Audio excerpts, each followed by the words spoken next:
प्रधानमंत्री नरेंद्र मोदी ने आखिरकार दुनिया के सबसे ऊंचे रेल ब्रिज यानी चिनाब ब्रिज को देश के नाम कर दिया है। ये ब्रिज उसी चिनाब नदी पर बना है जिसका नाम सुनकर आजकल पाकिस्तान सदमे में चल रहा है। ख्वाजा साहब ने तो कहा था कि गजनवी लुटेरा है, महमूद गजनवी लुटेरा है, वो भी बड़ा बयान था। ख्वाजा साहब ने तो ये भी कहा कि हमने मगरब के कहने पर दहशतगर्द तंजीमों की 3 दहाइयों तक हमायत की। अब भारत ने इसी चिनाब नदी पर इतिहास रच दिया है। चिनाब नदी पर बना ये ब्रिज एक इंजीनियरिंग चमत्कार है। अबे जा, लड़ाई तेरे बस की नहीं है। दुनिया की तीसरी बड़ी फौज, चौथी बड़ी फजाई कुव्वत, 7 एटमी ताकतों में से एक, 1.5 अरब आबादी का मुल्क भारत, सिर्फ एक दिन में तेरे गुरूर राफेल का सर नीचा क्या हुआ? राफेल छुपा दिए गए। ऑपरेशन सिंदूर के बाद जो भारत का रिस्पांस था पाकिस्तान की टेररिज्म के खिलाफ, उससे कश्मीर का मुद्दा इंटरनेशनलाइज हो गया। तो ये हर समय पाकिस्तान चाहता रहा है कि कश्मीर का मुद्दा इंटरनेशनलाइज हो। आईफल टावर से भी ज्यादा ऊंचा चिनाब ब्रिज बना दिया है कश्मीर के अंदर। यानी उनका इशारा पाकिस्तान की तरफ है कि पाकिस्तान को पहले मुझे फेस करना होगा, पहले नरेंद्र मोदी को फेस करना होगा और फिर कश्मीर तक पहुंचना होगा। मोदी ने क्या ड्रामेबाजियां वहां पे की कि इस ब्रिज के ऊपर ना इंडिया का झंडा पकड़ के एंज करके ना पूरे ब्रिज पे चलना शुरू हो गया। ठीक है, मतलब it looks so stupid, why you doing that? आपने ब्रिज का इफ्तिताह करना है, सीधा सीधा यूं करके फीता काटें या इसने यूं करके रस्सी एक खोली वहां पे, ठीक है, दैट्स गुड इनफ। एम ही बैठ के झंडा लेके बैठ के अच्छा, इंटरेस्टिंग बात ये है कि ये मैं हमेशा आपसे कहता हूँ ना, ये पूरा मतलब सुभाष का ही है इसके अंदर, या करण जौहर या सुभाष घई पूरा बॉलीवुड का डायरेक्टर है इसके अंदर। जब झंडा लेके ये देखें ना तस्वीर, ये झंडा लेके जब चल रहा था ना, कोई आसपास नहीं है, मतलब कोई भी आसपास कोई करीब नहीं है। As a matter of fact मतलब मेरे ख्याल में थोड़ा बहुत जो हमने थोड़ा स्टडी किया है, ये सिक्योरिटी डिजास्टर है।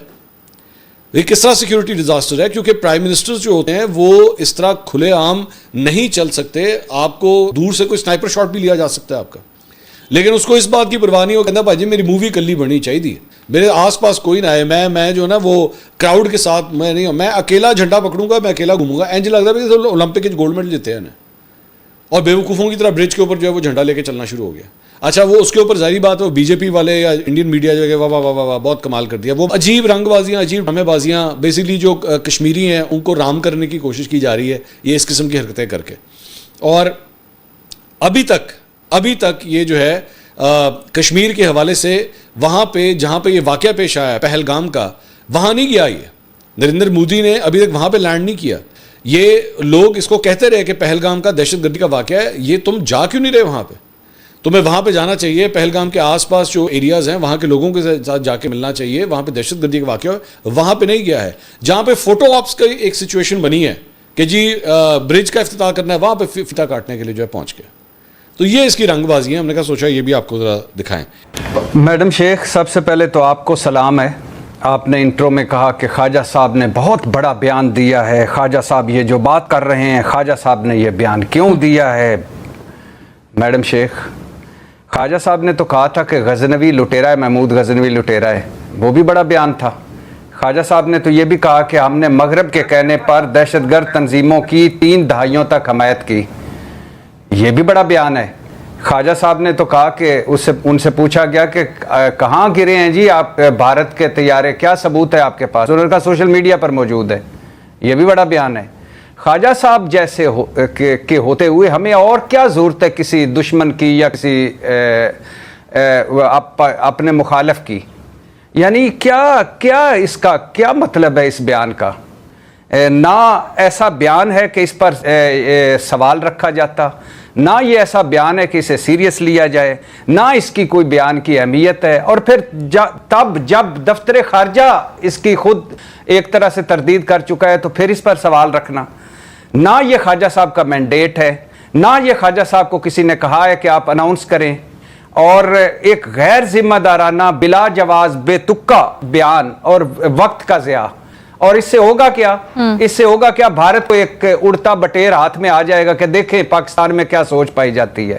सर आ गया है, आ गया है। आप ये भूल रहे हैं कि ख्वाजा आसिफ साहब वजीर दिफा हैं। दूसरी चीज जराए कह रहे हैं ये वजारत खारजा के अभी उस तरह से कोई क्लैरिफिकेशन नहीं आई है, बट जब वजीर दिफा इस तरह की बात करते हैं तो फिर उसकी अहमियत होती है।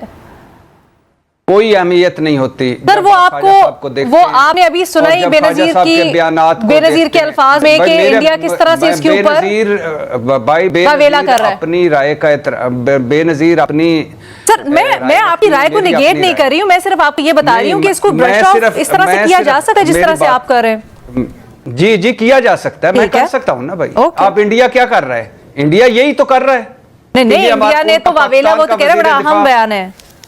बड़ा तो क्यों कह रहा है अहम बयान है? इसलिए कह रहा है उनके हक में जाता है, इसलिए कह रहा है कि ये है पाकिस्तान जो कह अमन की बात करता है, जो अच्छा, ठीक। इत्तेहाद की बात करता है, जो खित्ते में कशीदगी कम करने की बात करता है, ये है वो पाकिस्तान और उसका ये है वजीर दिफा। और आपने इंडिया के आज तो बड़ा कह दिया कि इंडिया इसको अहमियत का अमल ले रहा है, जब इंडियन मंदूब अक़वाम मुत्तहिदा में बैठकर ख्वाजा साहब के बयान को बुनियाद बनाकर कह रहा था कि पाकिस्तान दहशतगर्द कार्रवाइयां करता है और वह दहशतगर्द मुल्क है, उस वक्त आप क्या कहाँ थी? नहीं सर वो तो सच ये था किस ना, तरह के- वो तो ख्वाजा साहब ने कि- जिस कॉन्टेक्स्ट में कहा था वो हम पहले भी बात कर चुके, बट आप अपना तज्जिया कंप्लीट कीजिए सर।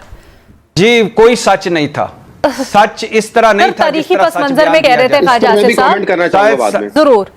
जिस वो बिल्कुल सच नहीं था, सच उस तरह नहीं था। सच इस तरह था कि आप कहते हैं कि जिनको आप आज दहशतगर्द करते हैं कल आपके हीरो थे, आप उनके एजाज में डिनर और इशाइये करते थे। ये जुगत मारने का प्रोग्राम नहीं था, ठीक है। इसमें लॉजिकल बात की जाती है। ओके। और अब है कंट्रोल लाइन, अब सीज फायर लाइन नहीं है हमारी। अब हम वापस 1948 वाली पोजीशन पे आ गए हैं। किसने कहा?